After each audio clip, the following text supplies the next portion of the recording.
Fala galera, mais uma aula aí para vocês, tá? A aula agora vai ser sobre Platão, né? Então a gente, dentro daqueles filósofos da tradição da nossa filosofia ocidental, os filósofos gregos, né? Então a gente viu no vídeo anterior Sócrates, né? E agora a gente vai ver Platão, que foi aluno de Sócrates, e na verdade tudo que a gente conhece de Sócrates, a gente sabe que vem de Platão, né? Diversos textos, diversos pensamentos do seu professor foram repassados por Platão, né? Mas Platão tem sua linha de pensamento, tá? E o que a gente vai ver hoje, Platão também fez muita coisa. O que a gente vai ver hoje, o que é importante aí para o Enem, para os vestibulares, que normalmente cai, é a parte das ideias, da teoria das ideias de Platão. Tá legal? Vamos manter aquela mesma estrutura, tá? Vou colocar conteúdo para vocês, é o caderno de vocês, tá? Vou estar passando outros materiais aí dentro da plataforma, mas de forma geral, vamos seguir uma linha aí, eu acho que a gente se adapta muito bem. Deixa eu só compartilhar aqui com vocês o material. Um minuto. Pronto. Então, Platão, né, ele, como eu disse, ele vai escrever muita coisa sobre o seu professor, sobre Sócrates, mas aí, em um determinado momento, ele começa a produzir algo seu, né? Então, o primeiro livro que ele vai desenvolver aí, é, em forma de diálogos, vai ser esse A República, tá legal? Esse é o primeiro grande livro autoral aí do Platão, e que ele vai desenvolver parte do seu pensamento. O que é importante a gente entender do pensamento de Platão, né, e vamos tentar fazer com que isso aqui seja bem dinâmico, é a questão das alegorias que ele desenvolve. Então, Platão ele não escreve explicando as coisas reais, ele faz metáforas, alegorias, né, para fazer com que você entenda o pensamento dele. E a principal alegoria dele está aqui, ó, é o mito da caverna, tá legal? O mito da caverna de Platão, ele vai basear aí a teoria da ideia mais importante dele, né? Ele vai conseguir construir, através dessa alegoria, a questão das ideias, tá legal? Eu vou explicar para vocês, eu acho que é importante, e eu vou mostrar uma imagem que eu acho que acredito eu que a gente consiga desenvolver melhor. Tá? Então, esse mito da caverna é chamado também de alegoria da caverna, então ajuda a entender aí a sua teoria das ideias. Tá? Segundo ele, o papel do filósofo, que se desamarra das garras da ignorância, se incomoda com a luz da verdade, porém busca a verdade e traz para os demais. Antes de explicar, eu vou compartilhamento da tela, para a gente ficar mais próximo aqui, vou ficar pequenininho. Como é que funciona essa alegoria da caverna? Ela não é difícil de entender. Tá? Lembrando que, por ser uma metáfora, por ser uma alegoria, a gente não pode tá pensando nisso como algo que aconteceu, que foi verdadeiro.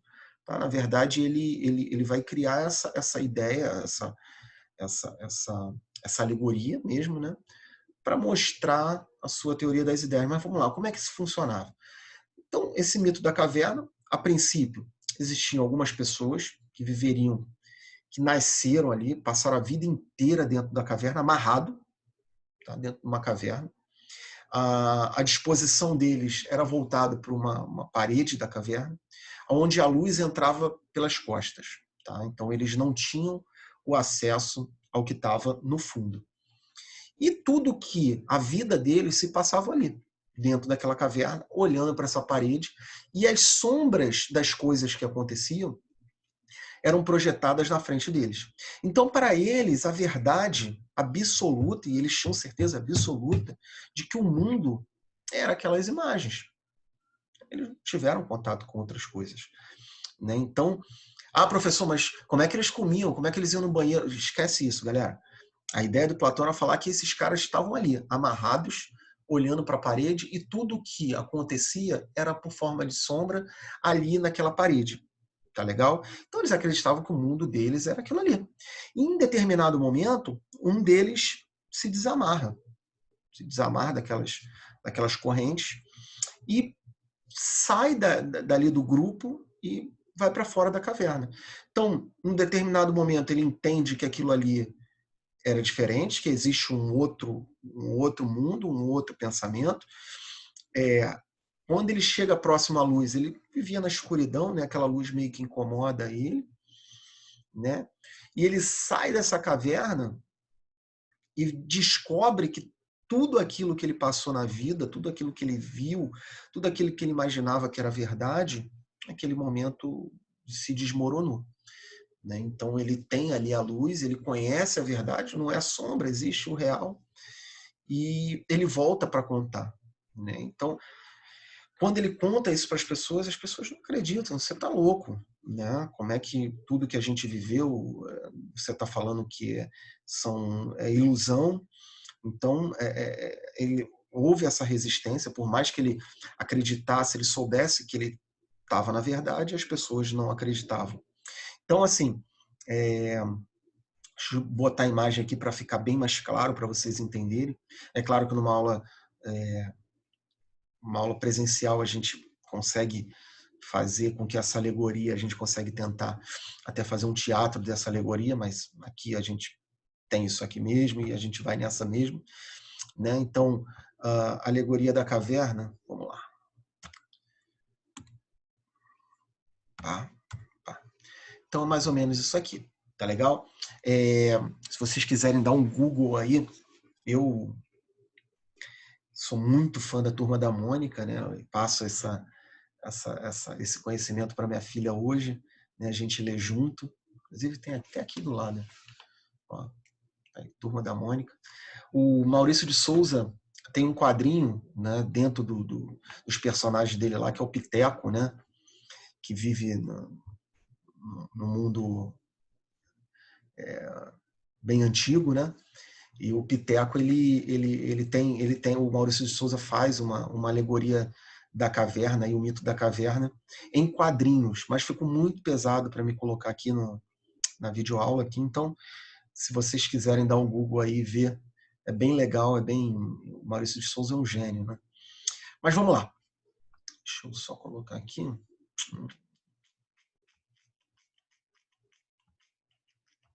Então, assim, é mais ou menos o que eu falei para vocês, né? Então, esses caras viviam aqui dentro dessa caverna, né? Tudo que era passado para eles, eles acreditavam que era verdade, tá? Quando esse homem se desamarra, então, para o Platão, essas imagens que eram transmitidas e eles acreditavam que era verdade, essa é a área da ignorância da caverna, tá? Onde o homem, para ele, pode viver essa ignorância, tá? Quando ele se desamarra essas correntes, né, e sai, ele entra numa área do entendimento, né? Ele começa essa luz para ele começa a ver como uma área do entendimento, tá? E quando ele sai da caverna, e aí realmente ele chega no conhecimento. Então ele sai da ignorância, vai para o entendimento e chega no conhecimento, tá? E aí ele tem uma liberdade dessa ignorância. Então, aqui ele estava preso a essa ignorância. Ele sai da caverna, ele ganha uma liberdade dessa ignorância. Deu para entender? Eu acho que a figura está muito bem explicada. Tá? Então, Platão ele entra nessa questão, né? Para explicar essa teoria das ideias dele, ele usa essa alegoria da caverna e depois ele vai explicar essa teoria das ideias dele, né? Então a ideia do Platão mostrando essa alegoria é para que a gente consiga entender, né, melhor o que ele vai mostrar agora, que é essa teoria das ideias dele. Que para ele, só para a gente antecipar um pouco, quando a gente está vendo algo ali, no caso, os caras estavam vendo na parede, muitas das vezes esse sentido nosso, por mais que a gente acha que a visão seja perfeita, isso está enganando a gente. né? Então, nessa teoria dele, ele critica muitos sentidos, a questão dos sentidos, né? Ele vai falar que o homem precisa chegar na razão, como o professor dele, como Sócrates, né? Vamos lá, vamos dar uma olhada nessa teoria das ideias aí de Platão, para a gente terminar nossa aula aí, que é o mais importante. Então, essa teoria das ideias dele, ele vai fazer de duas formas, que a gente vai chamar de ontologia dualista, tá? Mas é duas maneiras de ver, né? Então, essa teoria dele, ele vai criar dois mundos. Então, para ele vai trabalhar com dois mundos, tá? Um que vai ser um mundo sensível, tá legal? E o outro que vai ser um mundo inteligível. Para ele vai existir dois mundos, tá legal? Então, esse mundo sensível para o Platão vai ser um mundo dos sentidos, onde os sentidos vão estar guiando esse mundo. Tá? E para ele, a gente não pode confiar nesses sentidos. Tá? Porque esses sentidos podem enganar a gente. Tá? E esse mundo, ele não gera conhecimento, ele gera ideias. Então, para o Platão, esse mundo sensível, que é um mundo de sentidos, ele gera ideias. Tá? O mundo inteligível, já esse segundo mundo, é um mundo da razão para ele. Tá? É o mundo perfeito. É nesse mundo que vai ser gerado o conhecimento. Tá legal? Então, é como se o cara tivesse saído da caverna. O mundo sensível é o mundo dentro da caverna. Tá legal? Onde os sentidos vão enganar a gente.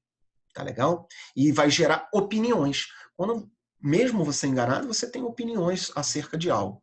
Quando você tem a razão, aí não. Aí você tem o conhecimento verdadeiro. Gera conhecimento verdadeiro.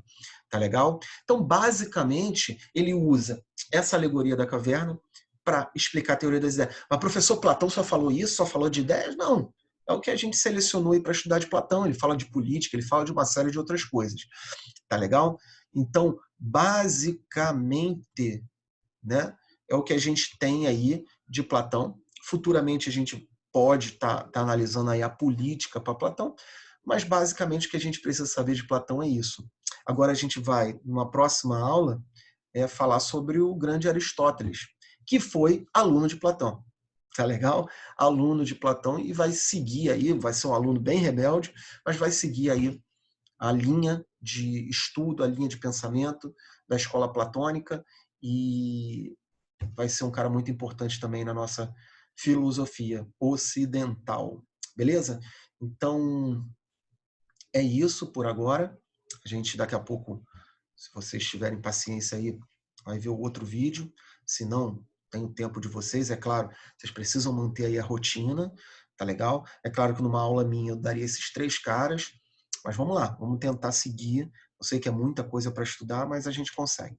Beleza? Grande abraço aí, até daqui a pouco.